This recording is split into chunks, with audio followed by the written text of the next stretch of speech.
Good morning and good evening. Good morning in Europe, good evening in Australia. Today we have a match between two teams of the Inter-University Law Debate Tournament organized by the Croats Foundation. My name is Laurent, and with my colleague we will host this match. I give the floor to my colleague, Ms. Urbanova. Thank you very much and good day to all participants. Good morning to University of Birmingham's team and good evening to team of Monash University joining us from Australia, and also good day to Mr. Kazi, who's one of the three judges that will be reviewing this match. It is a pleasure to welcome you to the last quarterfinals match of this edition. This quarterfinals, as you might already know, is focused around the theme of law and disinformation. Specifically, this theme and the statements provided to the students are provided in collaboration with the project helmed by Dr. Garrido Muñoz and Dr. Kostakiewicz on the subject of disinformation and law as well under the Jean Monnet program. The topic for today's debate is that freezing all assets of a media outlet that repeatedly and intentionally disseminates disinformation on medical issues, for instance, claiming that all vaccines are toxic, is democratic and respects the property rights of that outlet. So, as always, we'll find out which team will represent which side in the debate after the introductions. So, without further ado, the floor goes to University of Birmingham's team, starting with Mr. Rush. Hi, good morning, everybody. My name is Ranveer Raj, and I am a final year law student at the University of Birmingham. And it's really great to be here today to debate this topic. Thank you, and welcome, Mr. Raj. From Monash University, Mr. Law. Hi, I'm Joel. I am studying a Bachelor of Law and a Bachelor of International Relations at Monash University. Great to be here. Thank you, and welcome. From University of Birmingham, Mr. Mahar.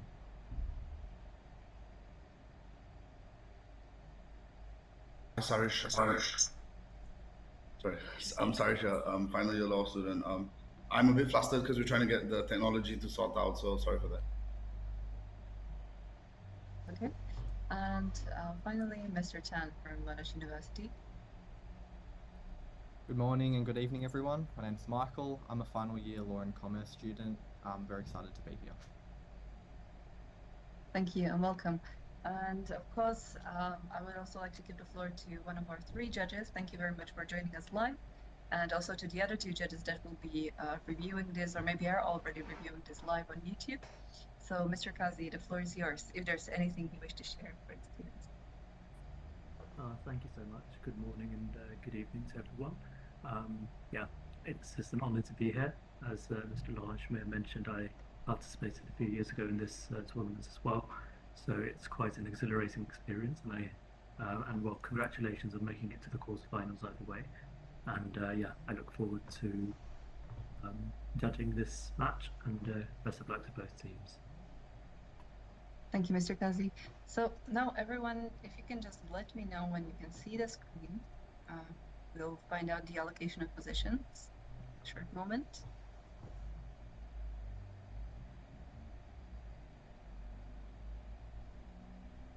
If I can just get a confirmation, Yes. you can see them. Yes. Thank you. All right, so as always, 4 possibilities, 2 possibilities for each team.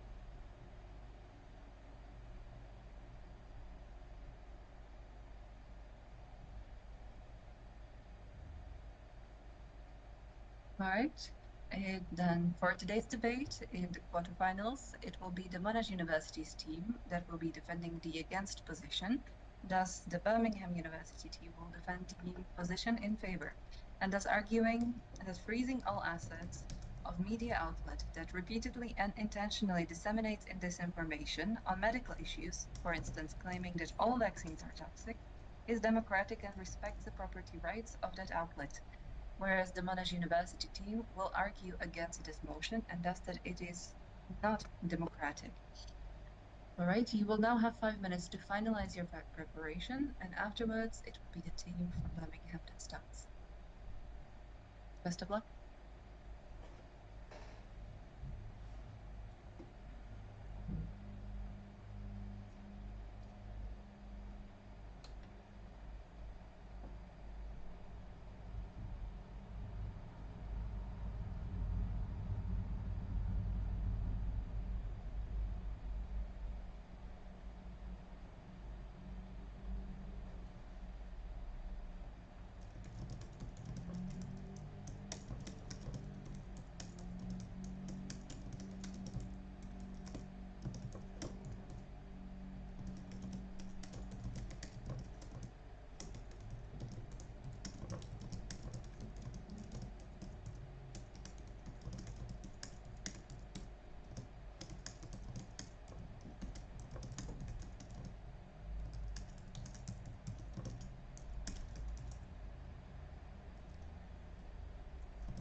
All right, thank you everyone. The time for final preparation is now over.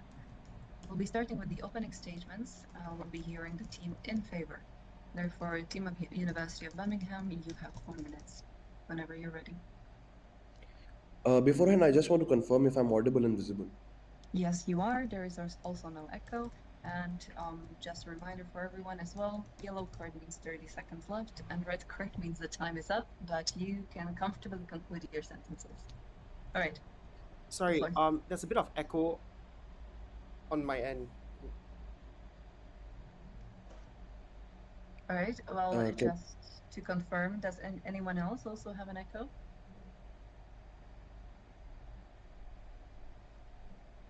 I think Right. we resolved the issue. It should be all good now. Just in the interest of everybody, I just want to confirm once again if I'm audible. Yes, Yes. you are. Perfect. I'll just start in 1 minute.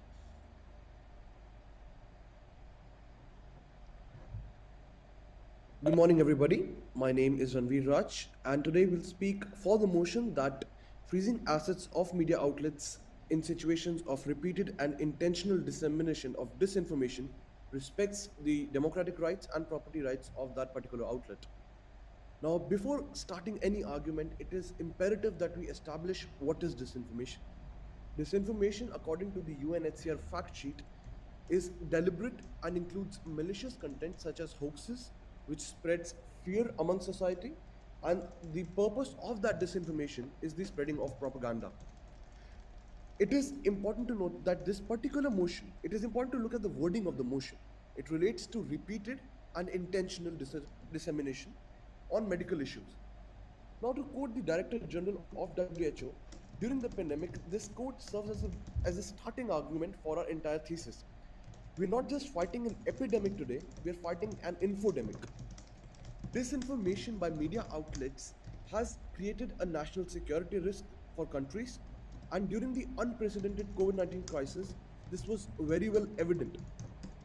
During that particular crisis, 24% of the false and misleading news related to vaccination and immunization, which negatively harmed the outlook of individuals towards this particular safeguard, resulting in a serious public health crisis. Now, with regards to democratic rights of the media outlet, the proposition does acknowledge the fact that there is extensive freedom of expression and protection for that particular right, especially for journalists. But it is important to note that Article 10, which guarantees that very freedom, comes with certain duties and responsibilities which must be adhered to.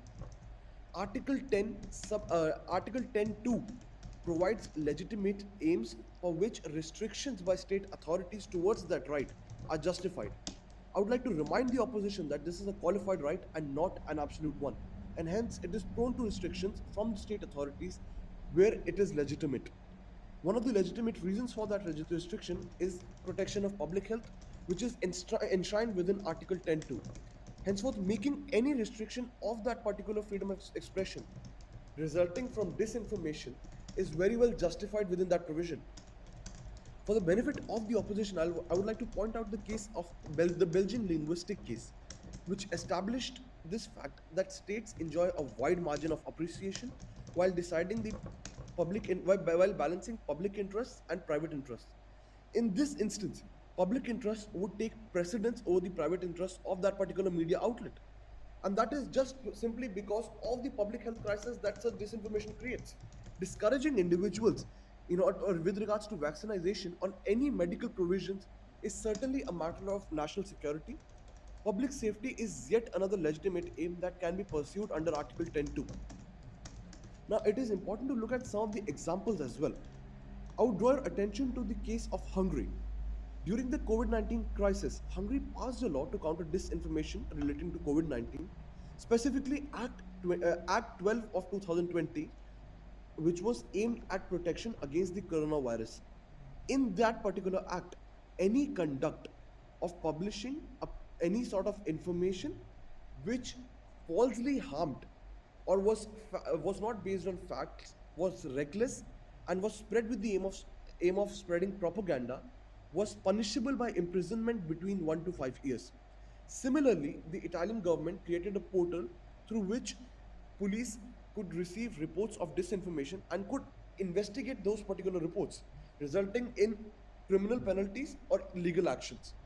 What we can see is the importance of public safety. It's not something unprecedented. States have acted on this and indeed respects both democratic rights and property rights. Thank you. We'll now hear the opening statement in the against position. Monash University team, you have 4 minutes. Am I audible? You are. Okay. Good evening, everyone. Currently, the public is understandably skeptical. The medical industry has, time and time again, manufactured health crisis for the public. It manufactured an opioid epidemic. It made insulin unaffordable for diabetics. Although misinformation is bad, we should encourage increased public scrutiny rather than make it prohibitively difficult to do so. What we don't support is this penalty being proposed as a tool in the toolbox of options for legal remedies.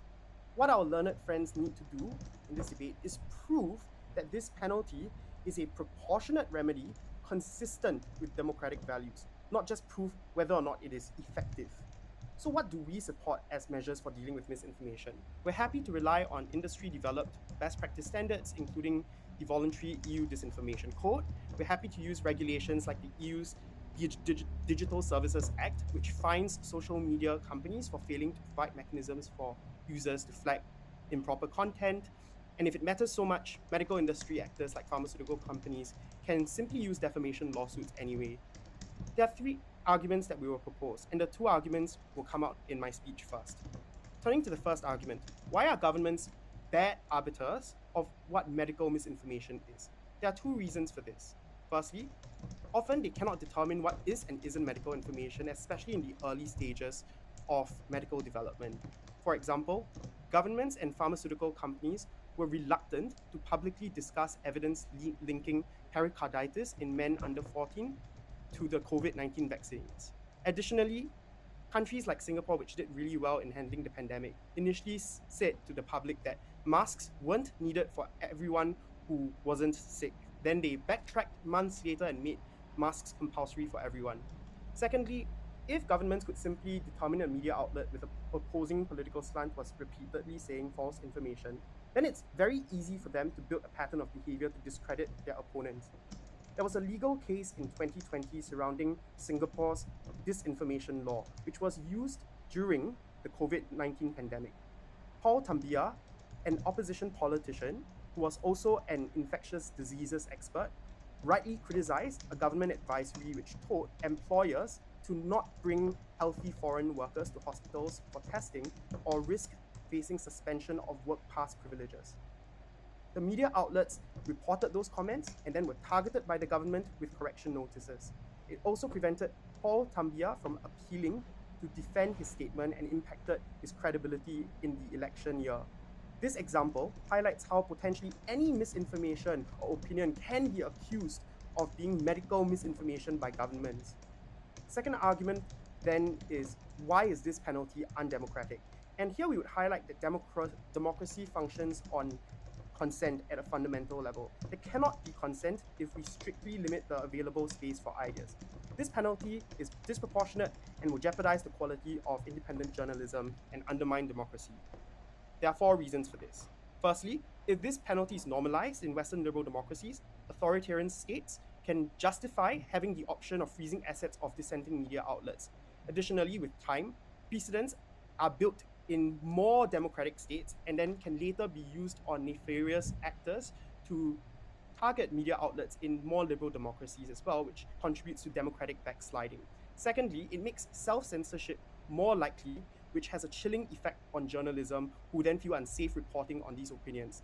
Thirdly, it makes it harder for journalists to speak to sources and whistleblowers because now their credibility has been targeted. Hence, at the end of the day, it also results in people losing their jobs, and ultimately, it makes it harder for the public to restore trust in the medical industry. Thank you. Thank you very much. We have heard the opening statements now from the both teams. We'll now proceed with the rebuttal stage. First, the team in favor, University of Birmingham, you have 2 minutes.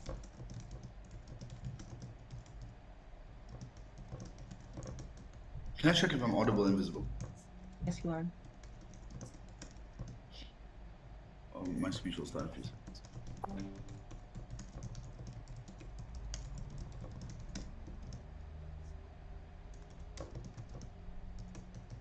So I think there's two parts that I want to engage on. The first is just a question of the need to criticize, or the need to be able to speak out and call out these things.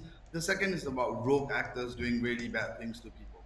The first, on the need to speak out, I think that there are two parts here. The first thing we need to ascertain is that your ability to criticize or your ability to scrutinize policies is legally enshrined insofar as you don't contravene other kinds of harms, right? So Ranveer points out quite explicitly clear that your right to freedom of expression is still subject to, for example, not causing harm to public health, etc., etc. So while you do have the right to scrutinize policies, you don't have an unfettered right to scrutinize these policies. So to the extent that which your action causes a direct harm on someone else, for example, ensuring that, for example, public health standards are not met, then you can't just defend yourself by saying, I have a right to speak at any point in time.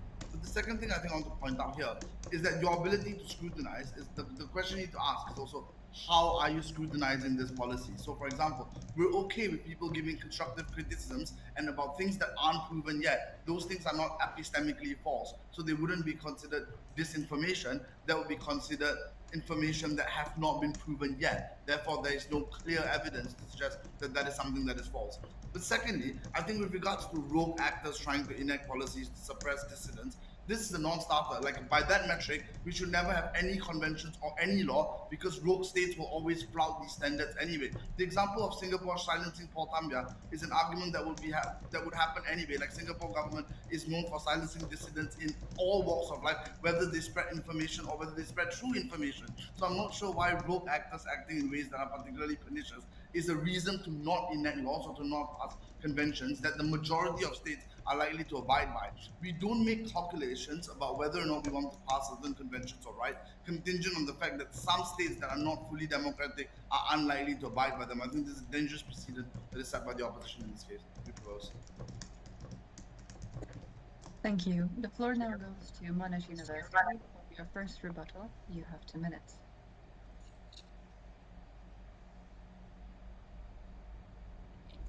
Hello, can you hear me? Yes.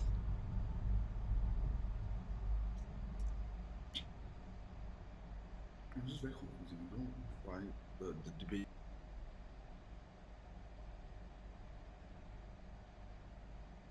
I thank my learned friends for their submissions. The affirmative team's case relies on two main propositions.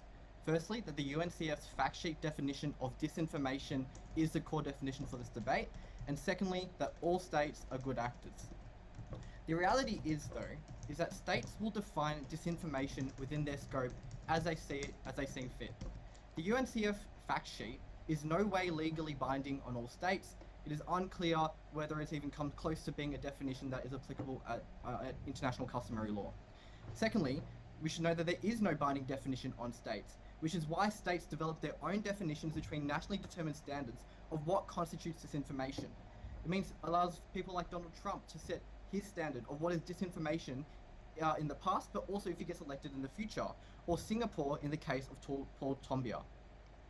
The response that we heard from the affirmative team here is that, you know, bad actors is only a bad actor is only a bad actor if it is responding to something that isn't public health policy that is nationally agreed upon. But the reality is that in these national contexts, a lot of the medical facts are determined by the state, which may be nefarious actors, and for that state itself is the agreed upon definition. So it is, and additionally, even if it isn't that case, and it's more circumstantial, things like COVID vaccinations and they're being emerged was new evidence that should be subject to scrutiny so that people are aware of the harms or not. And it's because it's uncertain, it means people should be able to critique it.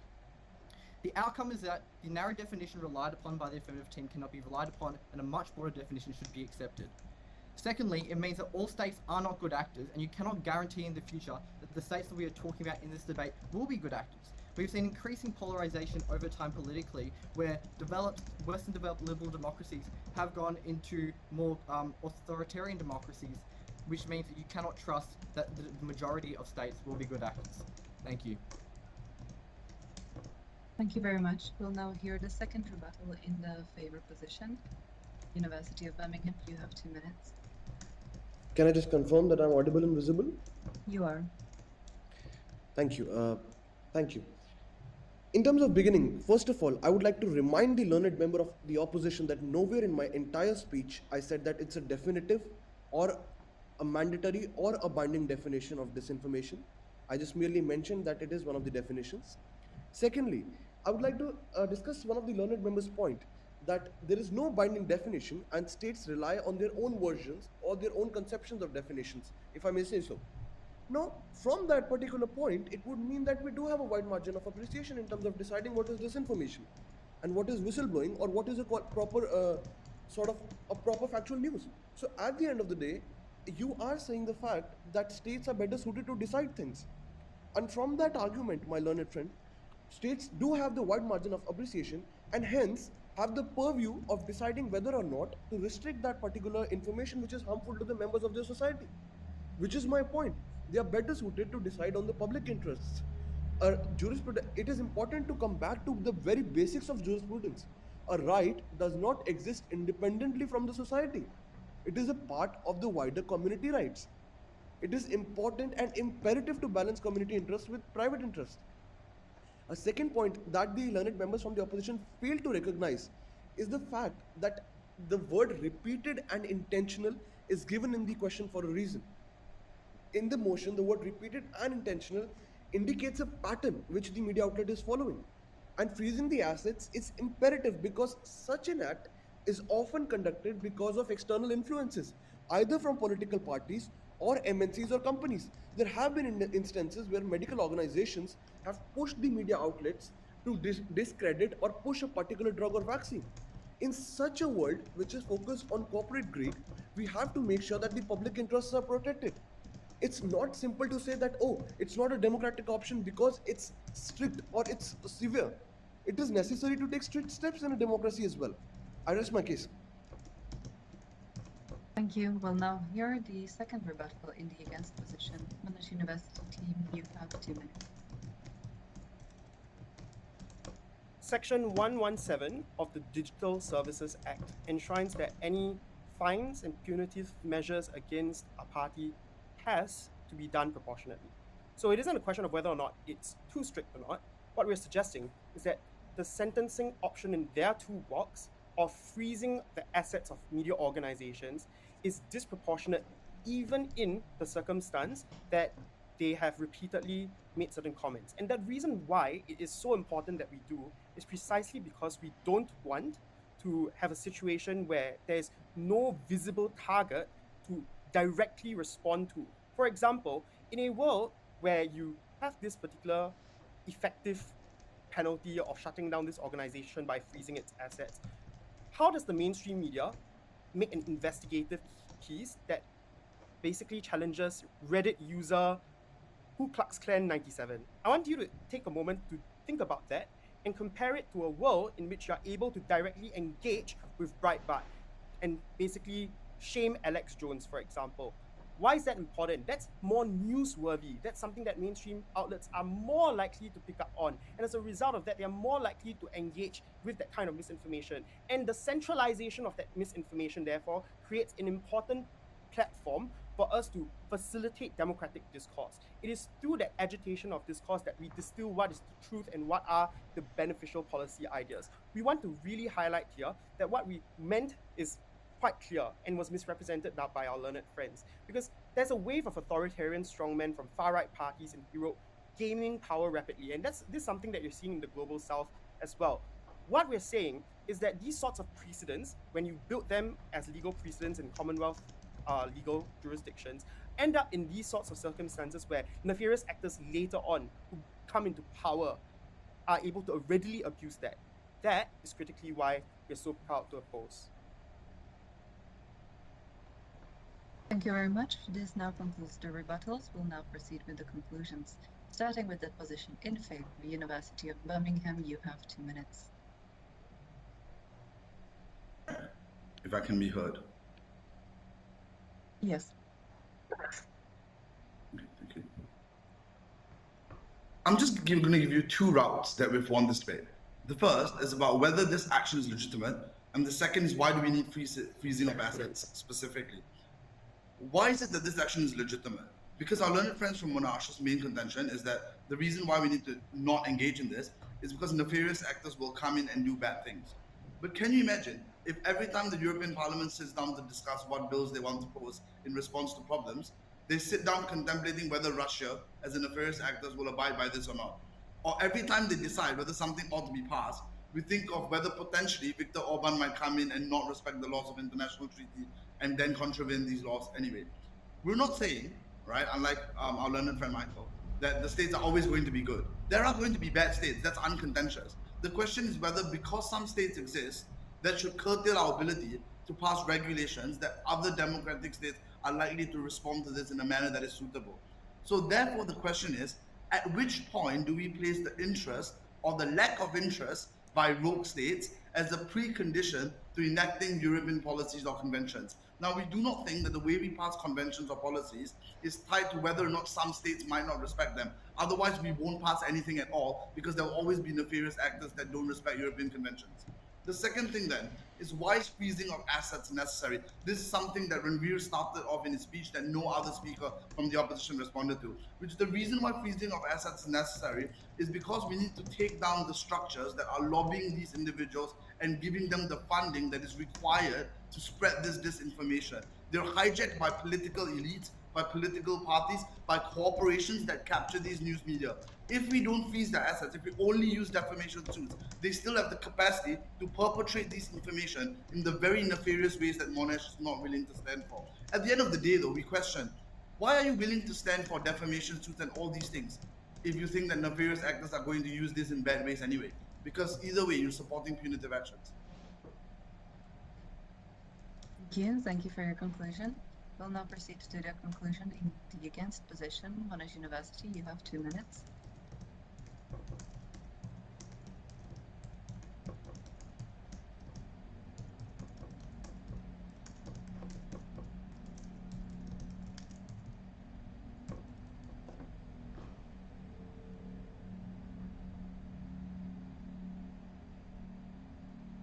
At the end of this debate, in order to win, the affirmative team had to prove two things. Firstly, that their policy was democratic, and secondly, that it respected the rights of the news organisation. In regards to the first, they were never able to effectively respond to our proposition that governments are notoriously bad arbiters at determining what is disinformation. The third affirmative speaker said, states should have a right to set health policy. That is correct. But just because a state sets and asserts that health policy is the factual consensus for its constituents, never means that that decision is democratic, especially if it can be used as a precedent in the future to crack down on media entities or other states to enact similar policies that impacts democracy globally. We also told you on this point at Joel that that was never responded to, is that by cracking down on media reporting, you are unable to effectively have the discourse that would decrease polarization within that democracy and allow people to engage by dispelling the truth. That point still stood at the end of this debate, which is why they cannot win on that first limb. On the second limb, they were never able to, Joel gave you 4 reasons why, each independently explaining why this specific policy itself led to disproportionate harms that therefore did not respect the rights of that news organization. They told you that it would be used to discredit opposing oppositions who would speak out against health policies. They told you how it would lead to self-censorship, and these media entities were less likely to report on pharmaceutical companies or governments, not only because of the threat of it being used against them, but because of the massive impact of having their entire assets seized meant that even under good-natured regimes, they would press into their decisions and have less reporting. It made it, when these attacks were being used, thirdly, whistleblowers were far less credible. Note, at the end of this speech, these 3 mechanisms all stood in this debate, which is why they could not win on proportionality and did not respect the rights of that news organization. Thank you. Thank you very much. Thank you very much, everyone, for your preparation, for your execution of the debate. This officially marks the end of your quarterfinals match. You can relax. You are no longer graded at this point, although you can see the judge making still notes. It's no longer at this point. So, as always, we'll have a little feedback round. As I understand, Mr. Tan will be possibly leaving his location soon. I would like to give the floor to him first. So, Mr. Tan, how did you find the debate, the topic, and the preparation overall for the quarterfinals? Yes, thank you very much. I really liked this debate. I think it was quite complex, and in terms of political theory, I thought it was incredibly interesting to what actually constitutes democracy. What is to what extent is media an important element of democracy, being a fourth pillar of democracy? I think in terms of preparation, I've been overseas, so it's been more shaky for me, but I've enjoyed at least having the time to read some journal articles or things on my break in the lead up to this competition. And this is probably my favorite round so far in terms of preparation, but also in terms of the competition as well. Thank you. Thank you, Mr. Tan. Thank you for sharing. For University of Birmingham's team, Mr. Mahar, how did you find the debate, the topic, and the preparation in general for the quarterfinals? Hi, if I'm audible. I think this is a very interesting motion. It's definitely one of the my favorite motions together with the last round. Like the sports one, I was more passionate about, but I think this is a very good debate to have because I think it's so, as Michael says, very complex. But I think it's also very interesting because I think it's quite balanced. I think both sides have very compelling arguments to make, and the depth at which both sides are able to make those arguments, I think, is something that makes this debate very good. I don't think 10 minutes is enough. For either side, I think. And I think, yeah, this is probably a very interesting round. I think preparations was slightly hampered because it's our exams period that just ended last Friday. So I think all of us basically started work on Saturday, which is less than ideal, but I think we make do with what we have. And I think, yeah, and I think that's basically how we approach this. Well, thank you for sharing. Also, congratulations and also for your exam period being over. Mr. Law, Monash University, how did you find the debate, the topic, and perhaps the arguments that you've matched with the other team? Yeah, I quite enjoyed this topic because it also draws upon my life experience. So the reason why I knew about the Paul Tambia case was because I was a volunteer for the party at the time of the campaigning, and it was a big thing. And I didn't think there would be a time I could bring up something that happened locally in Singapore in an international law competition. So that was quite interesting. And I think the other thing that I found really interesting about this round is that there was the unique challenge, I think, especially for the affirming side, to have to defend this penalty as both a democratic one and one that also respects property rights. And so I think the multi-layered demands of this topic made it quite an interesting one to research on. Thank you, Mr. Law. Thank you for sharing. What an exciting opportunity indeed to hear that you've had a hands-on experience with one of the examples that you used for the debate. Mr. Raj of Birmingham University, how did you find the debate, the topic, the arguments you've matched with the other team? I think, yes, I would agree with everybody so far that, and especially Sarish as well, that this is something that we can debate on the entire day. I mean, we can go on and on and on. And I think, yeah, it's much more than 10 minutes. But I feel that the topic was very interesting. Personally, I really enjoyed it. And I think it's my favorite as well.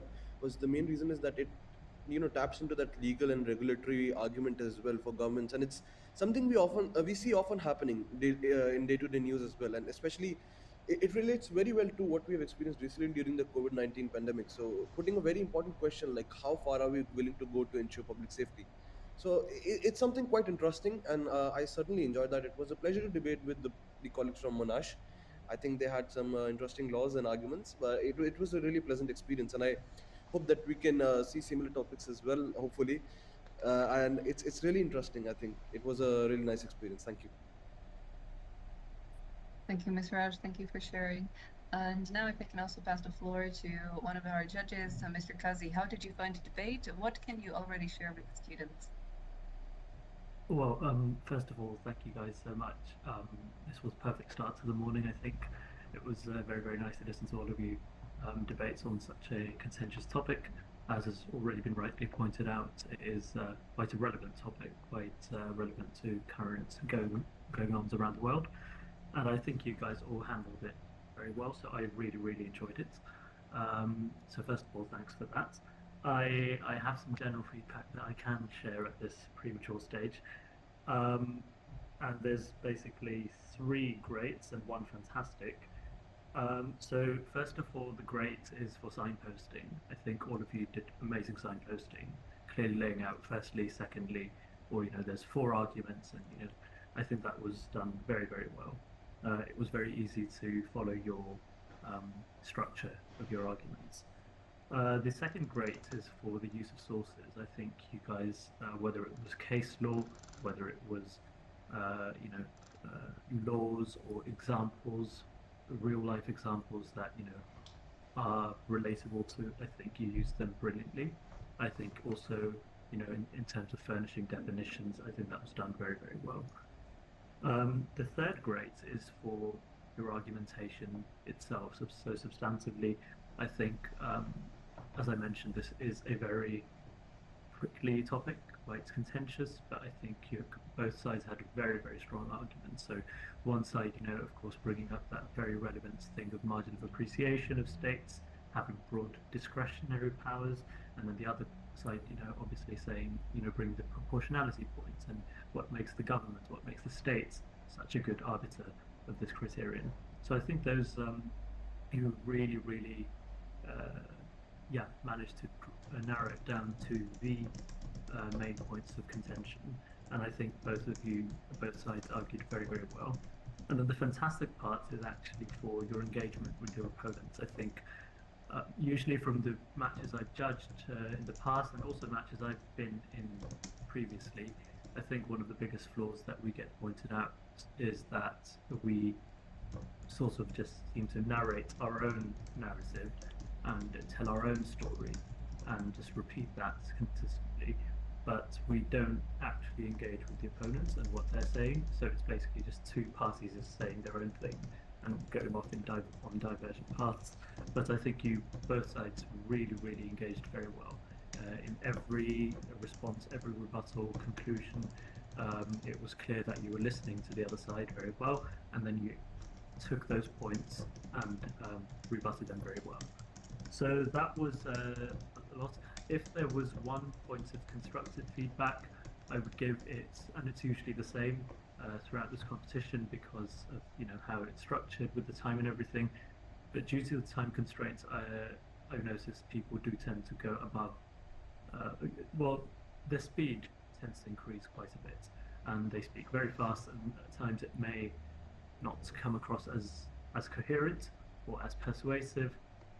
So, maybe try and narrow it down to, maybe don't bring up 4 or 5 points of rebuttal, maybe keep that at 2 or 3, but just make sure you're calm and composed whenever you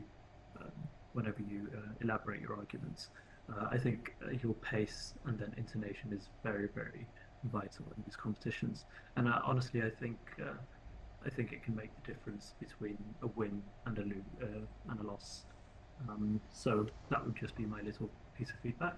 Watch the pace, but otherwise, really, really well done. And I think it's a quarter-final, and it really shows the quality was very, very high. And thank you very much for letting me be the judge and for this thrilling debate. Thank you, Mr. Kazi. It's always a pleasure to have you as a judge for the round, as well as for the other 2 judges that will be, or perhaps already are, watching us live, or might watch on the record. As this is the last quarterfinal actually of this round. Once we receive the topics for the results for this debate, we'll announce the results as well, provide the details via the email with the forms afterwards, and then announce the semi-final matches. So the semi-final matches, at the latest, they will happen in about 10 to possibly 12 days from today, just to account also for the possibility to review and also session flexibility for the teams, if they might request an adjustment, maybe due to academic obligations. And ultimately, we are looking at the 19th to 20th, the week of the 19th of June, for the final week of the competition. Of course, everyone is welcome. For the participants, we do have a discount code that makes it a bit easier to travel if you would be using Air France or KLM transportation to the Netherlands for the week. And if you want any tips or would like to help with the visa process, if you would need one, just do not hesitate to reach out to us. We have some visits planned. There's already a form that was distributed to participants. Do not forget to fill it out if you're considering traveling to the Netherlands. And we look forward to seeing you in person, of course. Well, that's a bit of insert in regards to a networking and connection possibility in June. But for today's debate, we always have a wrap-up of the debate session with a set of networking questions. This one is in regards to your next steps in your careers. What is it that you think you might or would like to happen after your current studies or current stage in life? So perhaps starting with Mr. Brush, what would you believe to be the next step, or what would you like to have as the next step for yourself? That's the $1 million question that we have been trying to answer for the last 1 year. Because as you reach the final year, we get this question and this particular topic. Personally, for me, I would love to pursue being a barrister in the UK initially, and then developing my practice here, because I really enjoy being in court. I really enjoy the vocal exercise, the advocacy. So that's something that I would wish for as a career path for me. With regards to the areas of law that I'm interested in, there are a couple of areas, as you can clearly see. Like public law seems to be a common thing amongst all of us. So I guess that's something quite interesting, and I'm actually pretty enthusiastic to see how it will develop, because we are graduating in July. So it's quite an interesting time, and I hope it goes right. It goes that way, but you never know what to expect. Thank you for sharing. Mr. San, as we still have you on the call, thankfully, if I can pass the floor now to you, what would you like to have, or what do you anticipate to have for your next step? So, when I get back to Australia in June, I've got a clerkship, and then in August they release basically whether or not you've got a graduate position for the firms that you clerked at. So hopefully I'll be going into practice at a commercial law firm. I'm quite interested in either competition and consumer law, or they might call it antitrust in other jurisdictions, and taxation law. So hopefully I'll begin working January next year. Well, fingers crossed, and all the best wishes. Mr. Mahar, the same question to you. What do you think, or what do you anticipate to be your next step?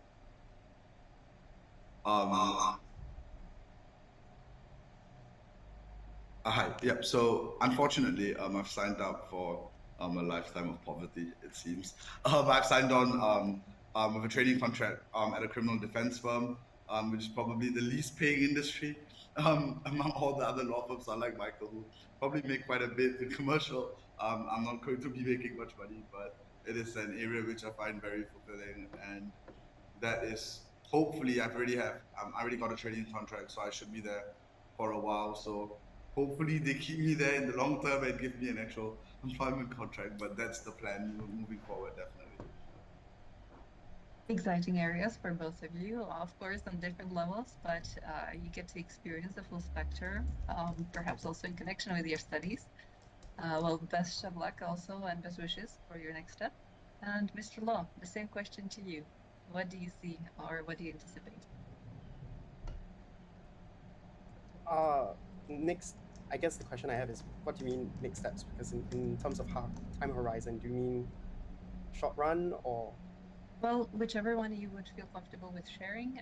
But basically, what do you think, or what do you wish for the next step after your current studies in your life, be in professional career? Well, eventually I hope to qualify as a barrister in Australia, and I am looking forward in the short run, at the very least, to being in London for King's College London's summer school. I'll be doing international political economy as a course there, so I'll be quite happy there. It will be a bit of a break from doing law, so yeah. Well, thank you, Mr. Lowe, for sharing. I see already the Birmingham team nodding, so perhaps you might have a possibility to meet in person in the UK as well during the summer. Yeah, I'm I looking sure. forward to seeing Joel there. Sorry. Yeah, my apologies for the echo. I was really excited to listen to the fact that you're interested in being ambassadors. Hopefully, we can meet in London, and I do hope to see you in court one day. Oh, that would be nice. That would be quite fun. I mean, I do know Sarish. Sarish was a debater back in Singapore as well. So definitely will find some time, catch up probably. Right. Well, that's exciting news. And do keep us in loop. We always like to see when the teams meet up afterwards. We've had, I believe, it was the University of Manitoba and the University of Bologna teams that sent us later after the competition a photo in regards to them meeting up in Italy. So if you do meet up, perhaps think of us and do send us a shout out if you can.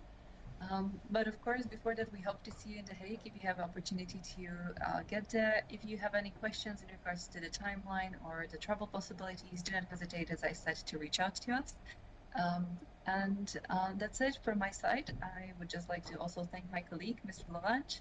Once again, also thank the 3 judges for today's debate and your teams. And on that note, I pass the floor to Mr. Lavange to wrap us up. Yes, it was a great match, so congratulations to both teams, and it's always a pleasure to hear you debating because it's really passionate. Oh, I think you're muted. Yes. Yes, sorry. Yes, thank you very much for both teams. It's always a pleasure to hear both of you, both teams actually debating since the very beginning and to see as well the evolution. Very skilled, very passionate as well, and on every topic. So it's very, very nice for this. So keep in touch, and of course, we hope to hear you very soon again. Thank you, keep in touch, and have a good rest of the day and evening, of course. Thank you. Thank you. Goodbye. Thank you. Thank you, bye-bye.